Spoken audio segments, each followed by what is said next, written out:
თაღლითური სქემები სასტუმრო ბიზნესში, კერძო სექტორში გამოწვევებზე საუბრობენ და ამბობენ, რომ ზაფხულის შემდეგ სტუმარმა სპინძლობის ინდუსტრიაში ფროდების შემთხვევები მომრავლებულია.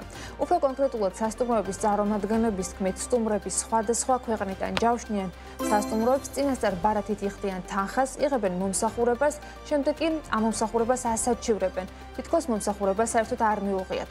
რომელი ქვეყნის მოქალაქეების თაღლითური სქემების მსხვერპლი გახდა სასტუმრო ბიზნესი, რა მოცულობის ზარალზე არის საუბარი და როგორ უნდა დაიცვას თავი კერძო სექტორმა. ანუკა ჯოხაძე ცდილობდა ამ თემის დეტალებში გარკვევა საღამოშვიდობის ანუკა. ანა სასტუმროებში თაღლითური სქემებით ნაურების დაჯავშნას და შემდეგ უკვე მომსახურების მიღებას, როგორც კერძო სექტორის წარმომადგენლები აცხადებენ, ძირითადად არაბული ქვეყნებიდან, რუსეთიდან, თურქეთიდან და ასევე ევროპული ქვეყნებიდანაც ჩამოსული ვიზიტორები ცდილობენ ბიზნესის ინფორმაციით პრობლემის წინაშე სექტორი წლები ადგას, თუმცა სასტუმროების ფედერაციაში განმარტავენ, რომ მსგავსი ტიპის ფროდები სექტორში მიმდინარე წლის ზაფხულიდან მომრავლდა. მათი განცხადებით ტურისტების მხრიდან პირდაპირ ჯავშნები კეთდება, ხდება თანხის წინასწარ ბარათით ონლაინ გადახდა, შემდეგ კი მიუხედავად იმისა, რომ სტუმრები მომსახურებას იღებენ, ტრანზაქცია საჩივრდება. ხშირად მომჩივანი კი ამბობს, რომ ტრანზაქცია მოპარული ბარათით განხორციელდა. ფედერაციის ინფორმაციით სასტუმროებში მსგავსი შემთხვევით გამოწვეული ზარალი განსხვავებულია.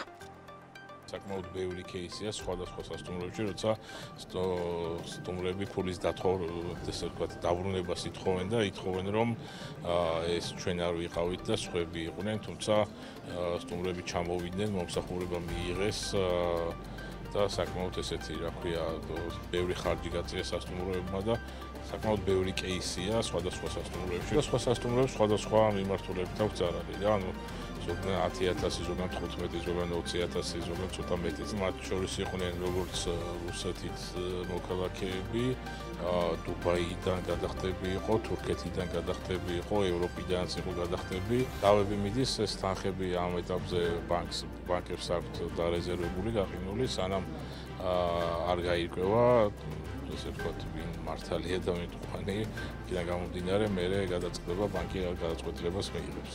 თუმცა კიდევ ერთხელ ვითხოვდი, რომ ბანკებმა უფრო მეტად დაიცვას ჩვენი უფლებები, იმიტომ რომ რეალურად სტუმრები მოვიდნენ, სტუმრებმა დაისვენეს და ამის დამადასტურებელი ყველანაირი საბუთი გვაქვს.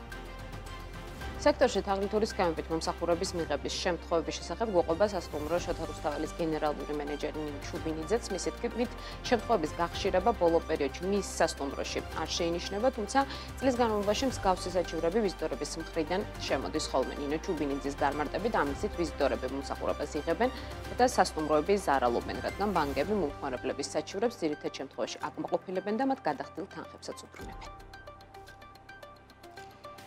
როგორც წესი ეს ხდება ხოლმე მაშინ, როდესაც სტუმარის ანუ წინასწარ ხდება თანხის ჩამოჭრა და შემდეგ სერვისის დასრულების შემდეგ მიდის და იწყებს გასაჩივრებას, რომ თანხა მოეჭრა არასწორად და ასე შემდეგ და ამ თანხის დაბრუნებას და სამწუხაროდ ხო უმრავლეს შემთხვევაში ეს არ ვიცი ჩვენი საბანკო სექტორის გამოხდება მათი გადაწყვეტილებით თუ ხდება არ ვიცი ვიზა მასტერკარდის რეგულაციების გამო ძალიან ხშირად ხოლმე მოკლედ ამ თანხის დაბრუნებას ახდენს ბანკი და მოკლედ ჩვენ ძალიან იშვიათად რომ გავმართლებული ვართ ამ სიტუაციაში. ხშირად არის ხოლმე შემთხვევა, რომ ეს ბარათი, რომელთაც ახდენს, თქვათ, ჩვენთან ჩამომსვლელი სტუმარი გადახდას, მას არ ეკუთვნის, მოპარული აქვს და შემდეგ რეალური პატრონი იწყებს ამ თანხის გასაჩივრებას და ასეთ შემთხვევაში ხოლმე აუცილებლად მის სასარგებლოდ გადაწყვეტს საგადახდო სისტემა და თანხა დაუბრუნდება, თუმცა არის ესეთი შემთხვევები, როდესაც მოკლედ რაღაც სხვა მახინაციებთან გვხოლმე საქმე.